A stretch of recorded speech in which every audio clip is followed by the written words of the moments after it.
Assalamualaikum warahmatullahi wabarakatuh. Dalam rangka melaksanakan kegiatan masa libur kerja, saya bersama teman sudah menjadi kebiasaan untuk melakukan penelitian yang menurutku penting dan mungkin tidak penting untuk orang lain. Seperti pada awal kata pendahulu ini, saya menyatakan bahwa diri saya bukanlah jebolan sekolah akademis yang memuat tentang perjalanan jenjang pendidikan sekolah perguruan tinggi, entah perguruan tinggi negeri maupun swasta.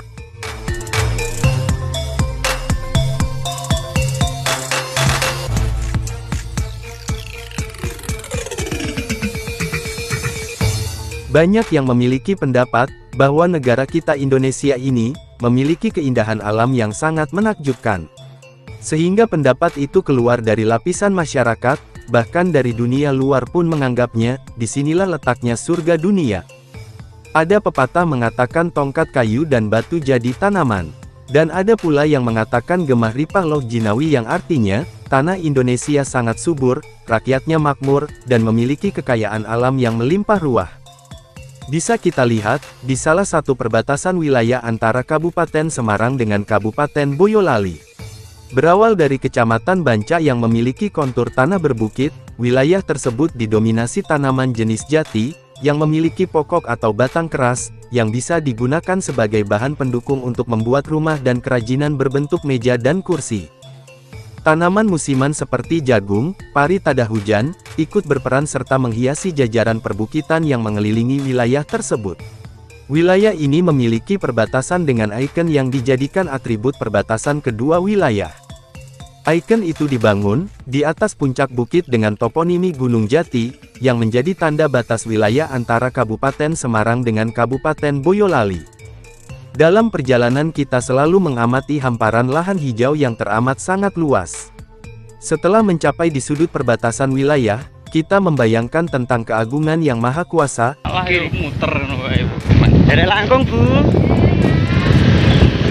Ketika melihat hiasan bak permadani yang digelar di atas permukaan bumi. Tidak ada perbedaan yang menonjol di antara kedua wilayah tersebut. Antara Kecamatan Banca dengan Kecamatan Wonosamudro. Sama-sama memiliki kontur tanah yang berbukit, dengan perhiasan tanaman jati, jagung dan pari tada hujan. Sehingga, dengan keadaan yang demikian, kita tidak bisa membedakannya. Nah, disinilah ragam hias yang saling mendukung di antara keduanya. Dengan suguhan pemandangan yang demikian, mata ini tersanjung. Dan, menciptakan angan yang terbang tinggi tak terkendali. Yang terbayang hanya tentang keindahan dan ucapan syukur atas nikmat dan karunia-Nya, yang telah diberikan kepada semua makhluk di bumi ini. Maha dahsyat dan maha perkasanya yang kuasa, yang menciptakan alam beserta seisinya. Berjalannya waktu merubah keadaan secara besar-besaran. Mulai dari perubahan itu, kita harus mengingat, peranan yang demikian ini tidak luput dari jerih payah leluhur kita. Yang ikut memberikan gagasan, pendapat, sehingga, para pendahulu kita mempunyai peranan penting dalam memajukan kesejahteraan suatu peradaban yang pernah dipimpinnya. Dari masa ke masa, hingga bertahan dan tumbuh semakin besar sampai sekarang ini. Dari tradisional, hingga mengenal teknologi yang dimutakhirkan. Jujur, saya sendiri merasa senang, tenang, dan nyaman saat melakukan perjalanan lintas perbukitan. Semua itu tidak bisa diucapkan menggunakan kalimat, dan semua itu tidak bisa digambarkan menggunakan tulisan. Karena, saking megahnya alam ini diciptakan untuk kita. Hanya pujian saja yang keluar dari pikiran saya, berupa pujian yang kita tujukan kepada Sang Maha Kuasa dan Maha Segalanya. Kita memang sengaja menyusun suatu rencana, sehingga memiliki tujuan untuk mengunjungi salah satu tempat, yang secara kebetulan memiliki cenderamata yang telah diwariskan oleh kita, dari leluhur Nusantara. Mungkin hanya sebuah benda yang bisa dibilang tidak ada artinya. Bahkan, benda tersebut terbuat dari batu biasa, yang dibentuk sedemikian rupa, sesuai dengan kebutuhan dan fungsinya. Bagi leluhur kita, benda tersebut memiliki simbol dan makna yang sangat dimuliakan. Sehingga, adat dan budaya itu saling sambung dan tidak putus benang merahnya. Sangat banyak sekali contohnya, adat budaya yang masih dipakai sampai sekarang, yang pernah diciptakan oleh leluhur kita. Yang secara garis besar, tertuang dalam sistem pertanian. Sistem tersebut, sekarang dikenal dengan sebutan wiwitan. Tradisi wiwitan, masih melekat dan masih diterapkan di beberapa daerah seperti Pulau Bali dan Pulau Jawa. Tepatnya berada di Desa Gunung Sari, Kecamatan Wonosamudro, Kabupaten Boyolali.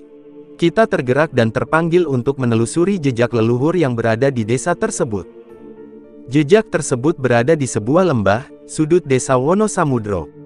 Berupa jejak kekunoan yang dulu pernah dijadikan piranti pemujaan dewa pada masa Mataram Hindu kuno.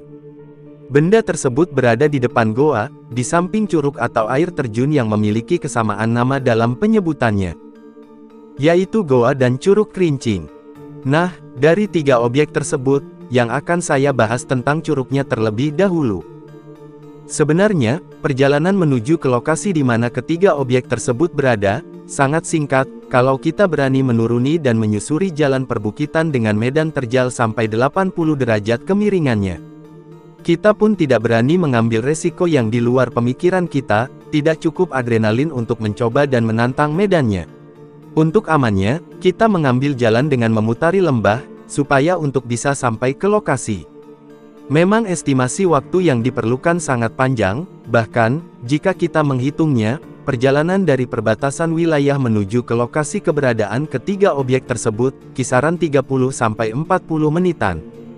Dan pastinya kita akan dimanjakan dengan pemandangan pedesaan yang masih natural, dengan pemandangan rumah berbentuk joglo limas. Mirip dengan rumah-rumah pada zaman dahulu.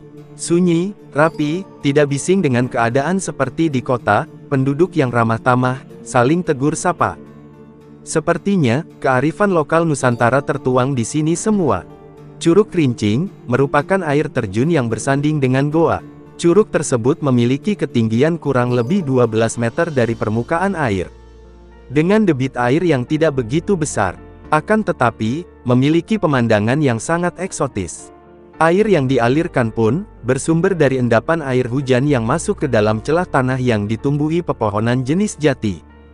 Jadi, tanah tersebut memiliki perbedaan dengan tanah-tanah yang berada di pegunungan pada umumnya. Dan tanah tersebut, memang memiliki kecocokan dengan tanaman jenis jati.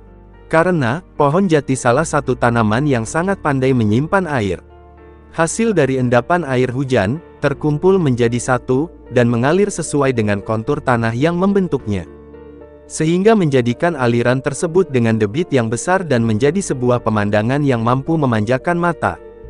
Saya akui, hasil endapan tersebut, tidak kalah bening dan segarnya, jika dibanding dengan air pegunungan.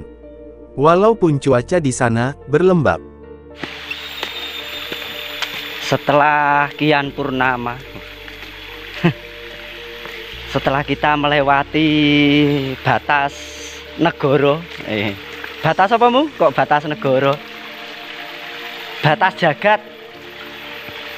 Kita sekarang berada di lokasi Kabupaten Boyolali.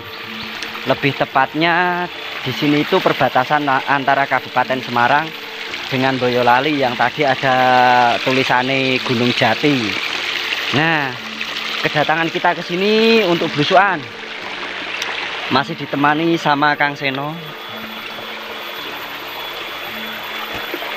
Kita akan mengeksplor air terjun beserta gua ya. Gua apa sekerincingmu ya? Gua Rincing. Gua Rincing. Gua Rincing. Air terjun Rincing. Di dusun alah lali. Banyurip. Dusun Banyurip, Dusun Banyurip, Desa Gunung Sari, Kecamatan Samudro, Kecamatan Wonosamudro, Kabupaten Boyolali.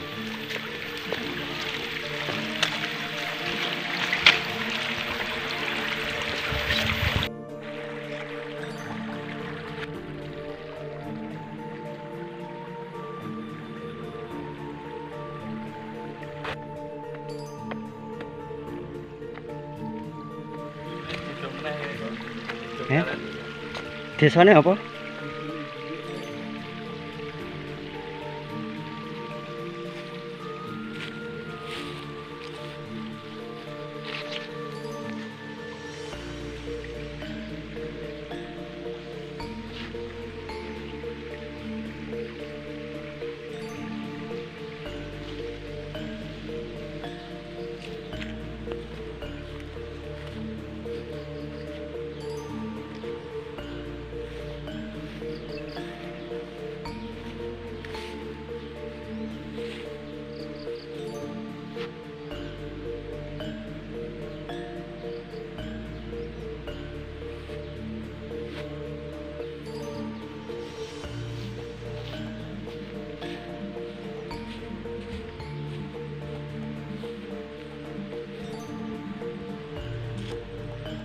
Lah air terjun endi? Gua Rincing. Oh, Gua Rincing.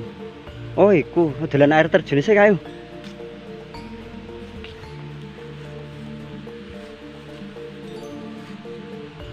Oh, kakak ini dari tim Undip.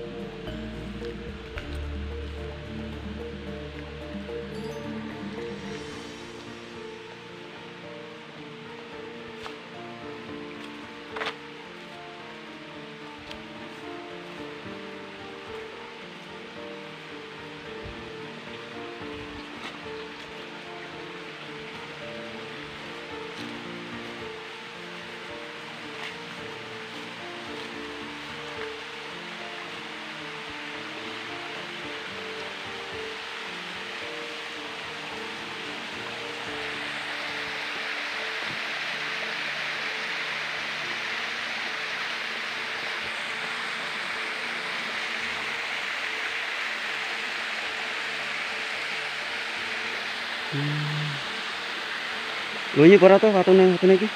Lunyu.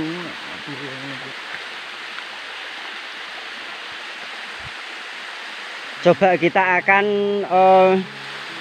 berkeliaran ria atau bergedandapan ria di sana. Kita akan melihat-lihat atau mendelok. Kang, aku nemu duit 10.000.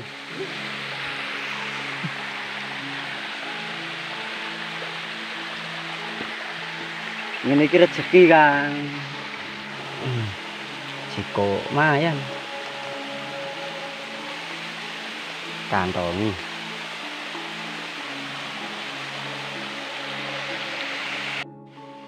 Curug Rincing merupakan air terjun yang bersanding dengan goa.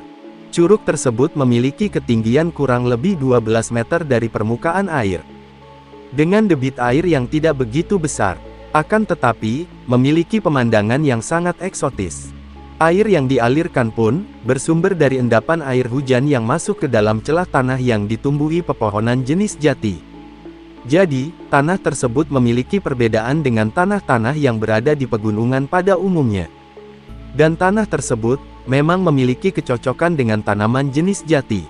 Karena, pohon jati salah satu tanaman yang sangat pandai menyimpan air. Hasil dari endapan air hujan, terkumpul menjadi satu, dan mengalir sesuai dengan kontur tanah yang membentuknya. Sehingga menjadikan aliran tersebut dengan debit yang besar dan menjadi sebuah pemandangan yang mampu memanjakan mata. Saya akui, hasil endapan tersebut tidak kalah bening dan segarnya jika dibanding dengan air pegunungan. Walaupun cuaca di sana berlembab, yakinlah, ketika dirimu menyentuh air tersebut, ekspresi yang kamu keluarkan adalah bahasa tubuh dikala kamu menyentuh es. Dan rasa segar menghampiri pikiran dan bawaannya pengen mandi, berenang di bawah air terjunnya. Berenang dan merasakan kesegaran air dan kesejukan udara yang tersaji di lokasi. Setelah menikmati pemandangan alam air terjun dan cagar alam di sekitaran, perjalanan kami lanjutkan menuju ke sebuah tempat, masih satu lembah dengan air terjun yang menakjubkan ini. Tempatnya saling berdampingan, dan jarak tempuhnya untuk menuju objek yang kedua ini tidak terlalu jauh. Objek yang menunjukkan sebuah goa yang tidak terlalu besar diameter mulutnya. Goa tersebut berada di dinding tebing, di atas air terjun, dengan rerimbunan tanaman jenuh yang menghiasinya. Goa tersebut ada dua tempat dan saling berdampingan, kira-kira jarak antara kedua goa itu, kisaran 8 meter. Memiliki pintu atau mulut yang tidak besar juga tidak lebar.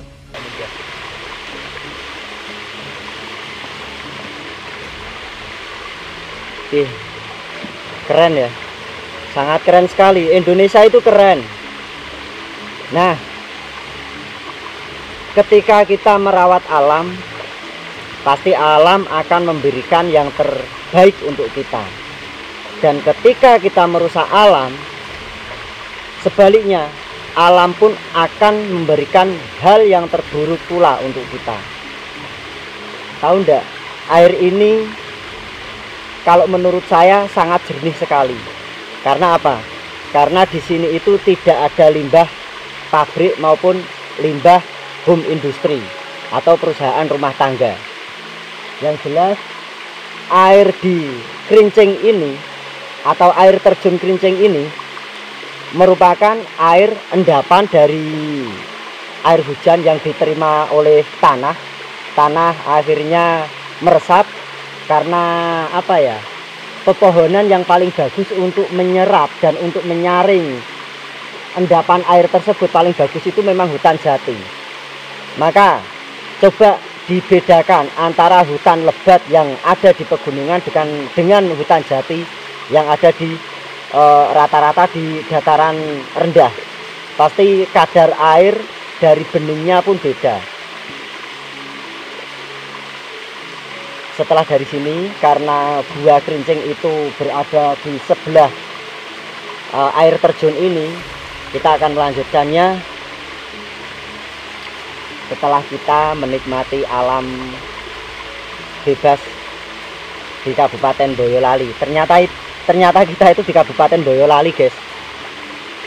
Tak kirain masih Kabupaten Semarang.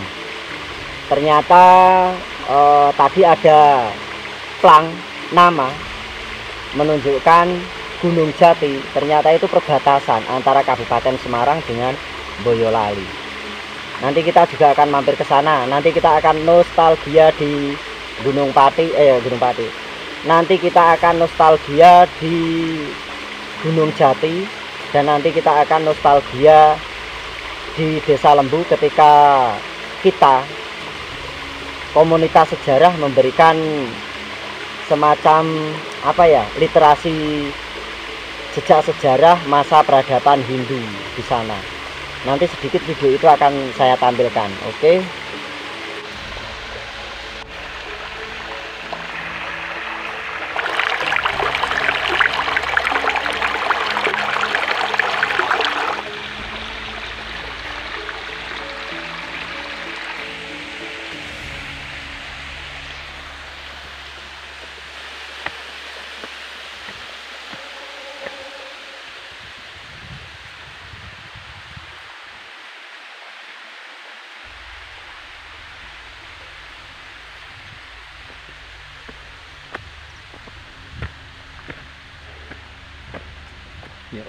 Kita langsung ke Gua Kerincing.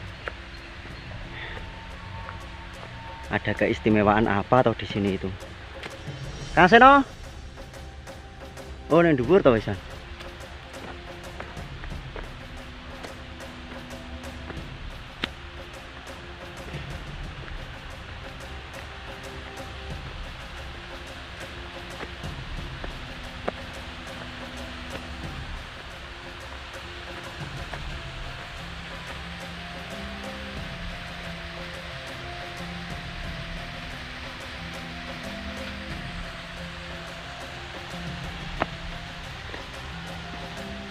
Oh, guane kae, Kang.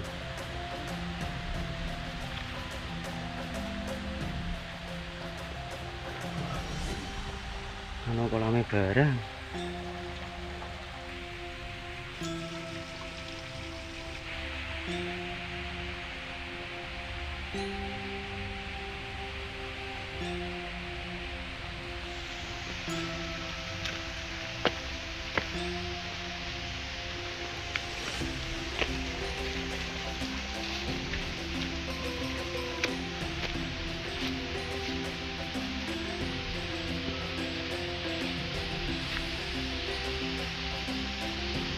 Tiga air terjun Kedaton atau Sekawan atau Curug Kedung Lengkong.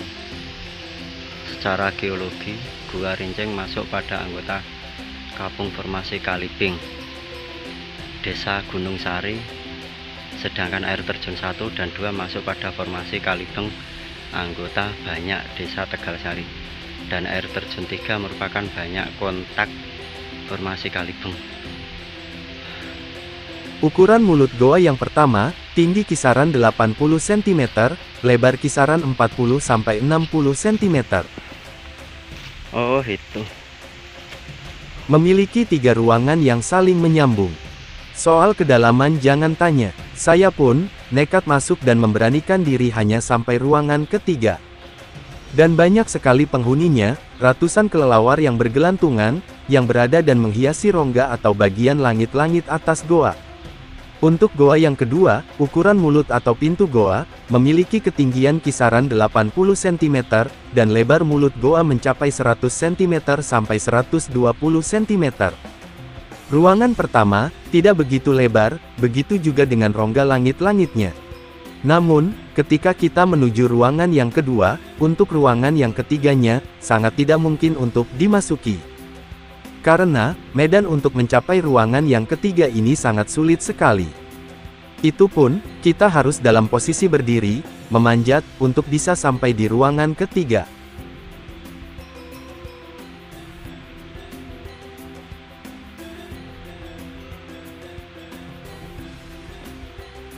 Kita sudah berada di mulut gua. Nah, bisa kita lihat di sini gua, terus di sini juga gua. Tapi kalau menurut saya pribadi, gua yang paling istimewa ini. Bukan berarti istimewa tingkatan mistisnya atau magicnya. Gua yang sangat sempurna kalau menurut saya pribadi. Keren sekali, keren.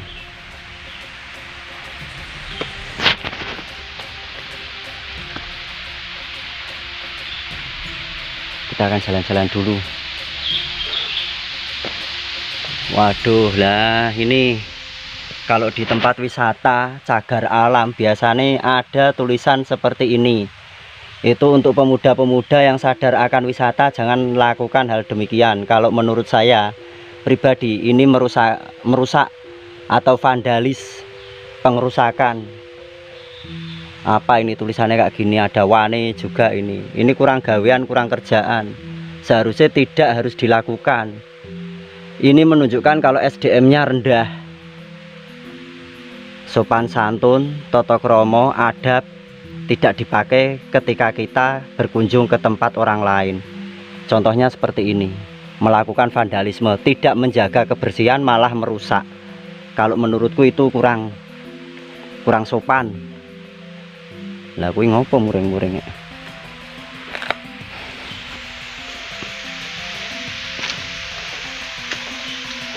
Oh, ada jalannya sampai sana.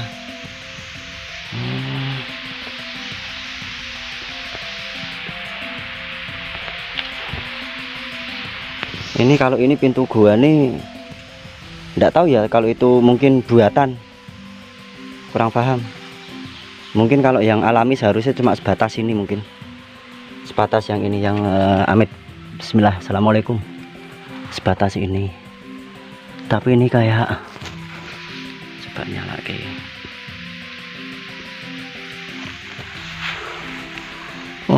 Oh bukan.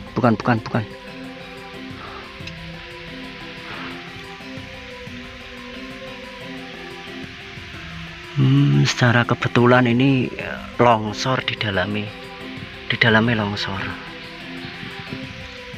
Ini loh.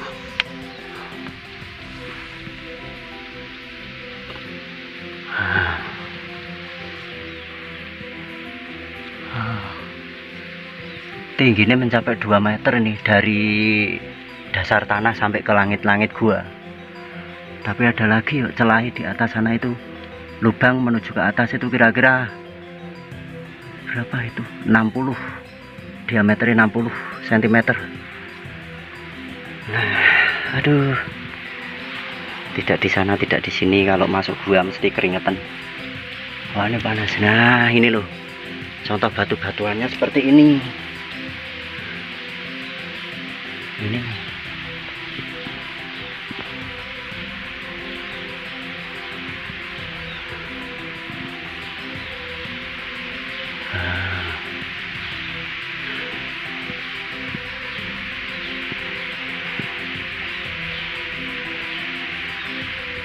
seperti ini.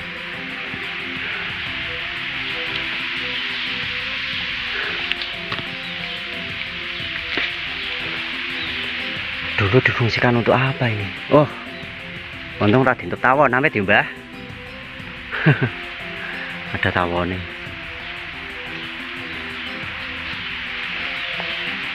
Ini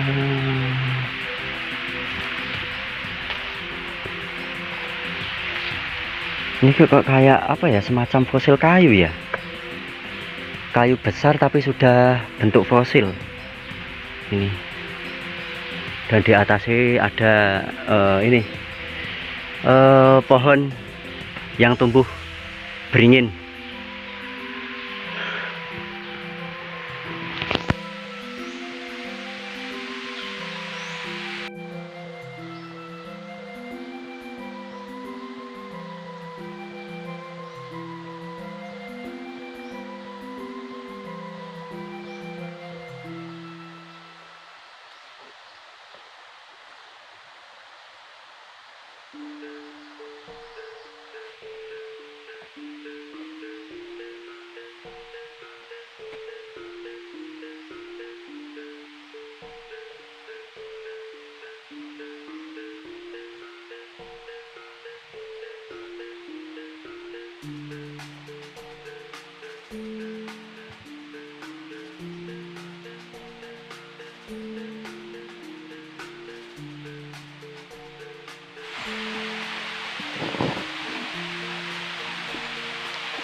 Coba kita masuk ke dalam.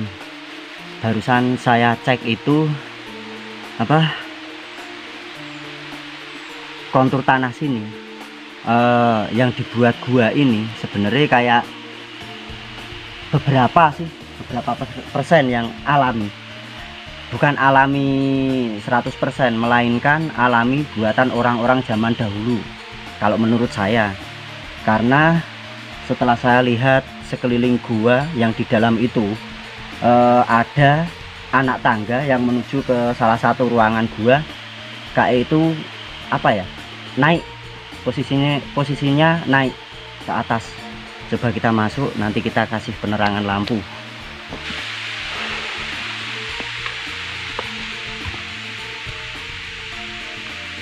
Assalamualaikum Mbah. Jadi kita masuknya itu merangkak ya. Sebenarnya nak, kita ndak bawa alat, atau saya ndak gendong tas ya bisa masuk, paling jongkok.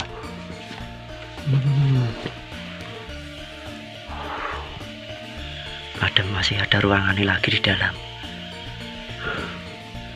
Ini loh, struktur batuannya seperti ini semua.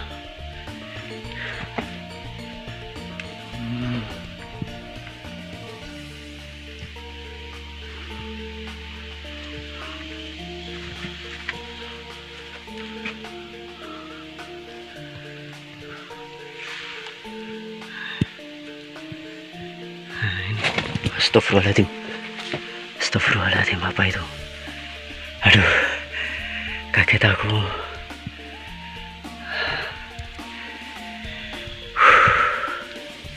Kaget deh.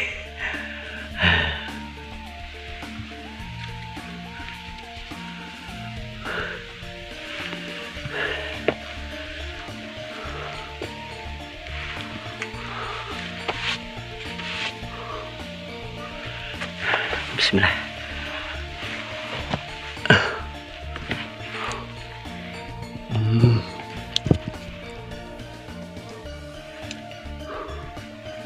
Oh, ada dua ruangan. Di dalam gua ini ada dua ruangan ternyata. Kalau ini gua bukan buatan, tapi ini gua asli, guys. Ini kalau dilihat dari Amit, bismillah, kayak ada relung, ada relung-relungnya. Bismillah. Oh, keren. Kayak ada jalan lagi.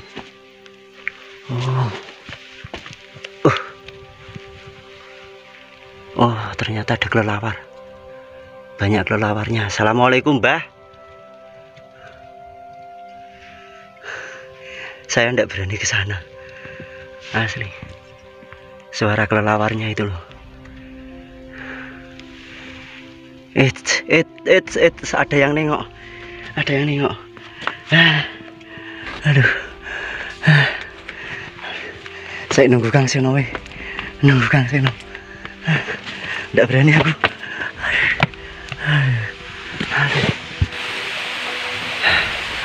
Akhirnya bangun ke Kang Seno. Ayo Kang, kancani.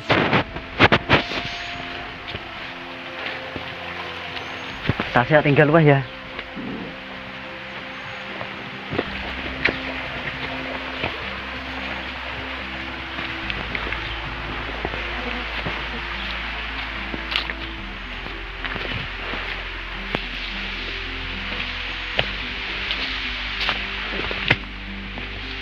Apa Kang? Joget-geti.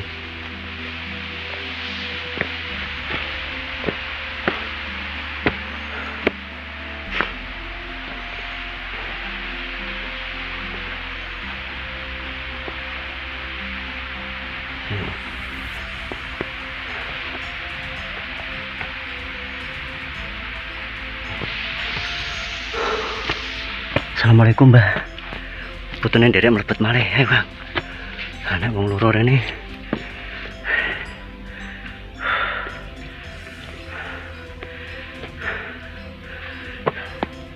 Ayo. Aku wis kan kene iki. Iki lho kaya ana relung gendoko arca.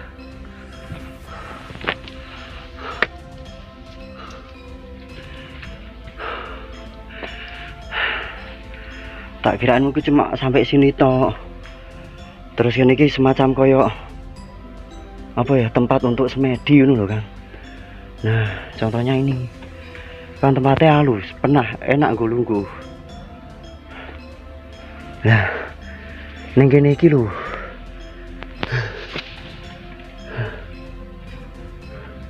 Ini lho Kang. Cepet.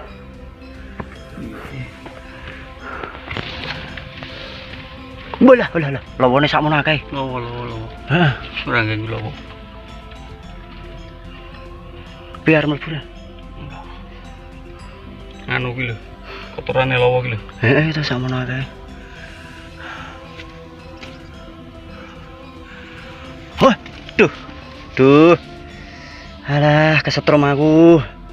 Aja ndemek iki. Ini mesti kabele ana sing kelupas terus nemplek. Nah, ya ora. Nyetrum. Alah, asem. Ki lho sing ngenguk ning kono ki lho, Kang. Pojokan ki lho. Nggon tikungan itu. Iki lho, kotorane lawa ki lho ra mangan. Heeh. Kono jek ono meneh, Kang. Penasaran jane aku. Tapi oke. Lawane akeh. Si kancane sampai ning kursi ya, Kang. Sedelit ya.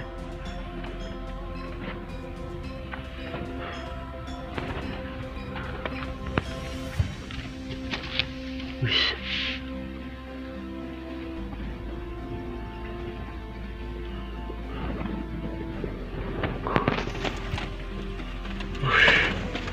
Wis ana dalane munggah rono. Iki lho. Ganggu lawa. Wis ana dalane munggah rono wis. Mundur.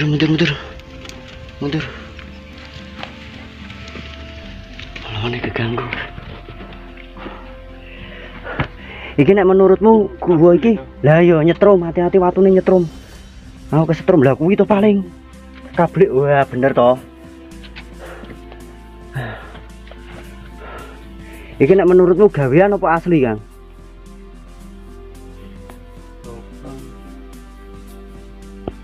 Hah?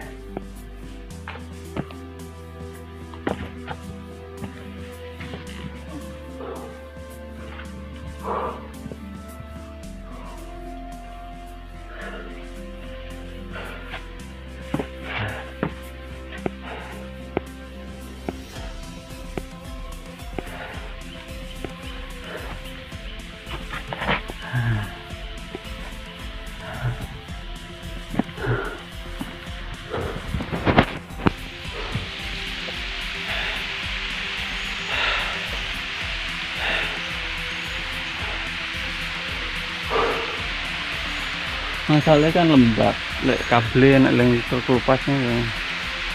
Sendiri-sendiri ngono mau ya. Kaget aku. Dan bagi saya pribadi, saya tidak berani. Bukannya tidak mampu, akan tetapi, adrenalin saya sudah mulai ciut nyalinya. Ada yang menarik dari cerita goa ini, ketika kita menanyakan kepada seseorang yang mengelola tempat ini, tentang terciptanya atau adanya goa ini, dari pihak pengelola menyatakan, bahwa, goa tersebut asli dan tidak ada unsur atau campur tangan orang untuk menggalinya. Dan saya percaya akan pernyataan itu. Kenapa? Karena, langit-langit goa membentuk profil stalagmit, dan hal itu memberikan pernyataan bahwa, goa tersebut terbentuk secara alami dari proses alam. Kan mungkin enak tembusannya iki barang mau kan. Endi? Kono mau gitu. Ora Kang, beda. Beda. Kuwi terima tekan kene tok cedhik kene sing iki yo. Nek sing kuwi iki yo sing kuwi sing mungkin rene sing tak oh iki ana tembusane kok ngonomu to. Kuwi ketoke tembuse kene. Wong lawane ana sing metu saka kono. Tapi nek sing sik jajal tak nilai nggon tikungan kono ngonomu to. Iso ana dalane munggah meneh yo. Yo. Lah. Nek Joni iki asline saka ndi, Kang? Orang ini anak narasumbernya soalnya.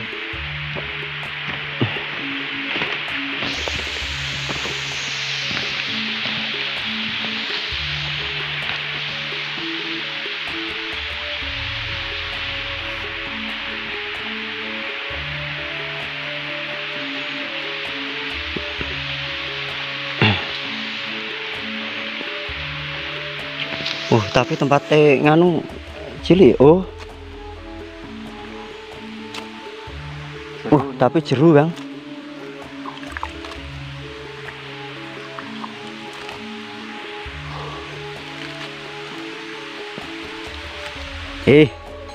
Ono kalane, Kak. Ono kalane.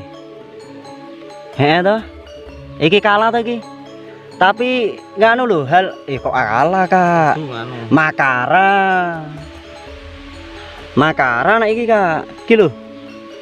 Ono gadinge iki lho. Nek menurutmu apa? Apa nek menurutmu?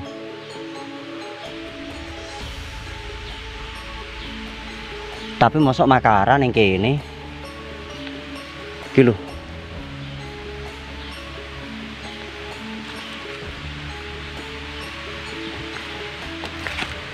Tapi ornamen-ornamennya koyo Makara, Kak, kok Makara ning pipi tangga kae, Kak. Heeh to?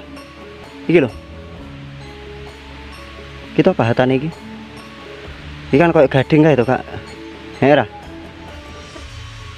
Apa nek menurutmu? Goa Kerincing, ketika warga masyarakat mengenalnya, yang dikelola oleh warga setempat dan pernah menjadi wahana wisata cagar alam. Perlu diketahui, goa tersebut memiliki kenangan bersejarah yang sangat kental dengan peradaban Hindu masa itu. Dengan ditemukannya yoni dengan bentuk yang sempurna, akan tetapi, yoni tersebut memiliki ukuran yang terbilang tidak terlalu besar.